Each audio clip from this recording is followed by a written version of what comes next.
Vous êtes parfois amené à conclure des baux pour la gestion de votre association. Plusieurs points de vigilance juridique s'imposent.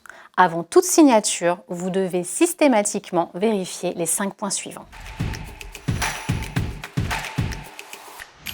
Le premier point, c'est la nature du bail. En principe, les organismes gestionnaires de SMS sont soumis au statut des baux professionnels qui est d'ordre public. Ils sont d'une durée minimale de 6 ans et le preneur a la possibilité de donner congé à tout moment en respectant un préavis de 6 mois.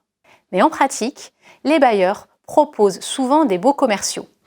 Il est possible pour une association de conclure un bail commercial sous réserve de se soumettre volontairement à ce statut.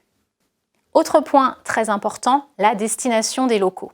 Il faut s'assurer que la destination des locaux mentionnés est conforme à l'activité exercée. À défaut, le bailleur pourrait à tout moment, sans autre motif, mettre fin au bail. Attention, il arrive que des bailleurs soient réticents à indiquer l'activité d'accueil exercée. Il faut aussi s'assurer que les locaux sont conformes à la réglementation ERP applicable à l'activité. Pour ce faire, vous pouvez faire appel à un architecte ou à un bureau d'études.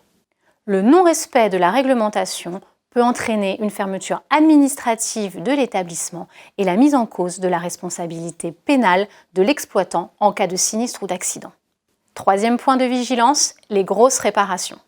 Pour les baux commerciaux, les réparations visées à l'article 606 du Code civil sont obligatoirement à la charge du bailleur. Pour les baux professionnels, il faut s'assurer que cela soit également le cas. Il serait en effet inéquitable de laisser ces frais à la charge du preneur. Quoi qu'il en soit, les bailleurs acceptent généralement de négocier ces charges. Le quatrième point qu'il est utile de vérifier est la soumission des loyers à la TVA.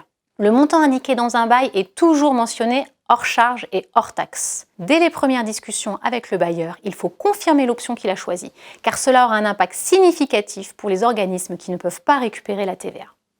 Et enfin, mon dernier point d'alerte concerne la remise en état des locaux à la fin du bail. Dans la rédaction du bail, vous pouvez négocier la mention « bon état » plutôt qu'en « parfait état » et faire supprimer toutes les clauses abusives telles qu'un engagement à rafraîchir les peintures tous les 3 ans. Et vous avez aussi la possibilité de prévoir un pré-état des lieux de sortie. Le cas échéant, cela permettra d'organiser vous-même les travaux de réfection et d'éviter de payer une indemnité d'immobilisation si les locaux ne peuvent pas être reloués. Merci pour votre écoute et à bientôt!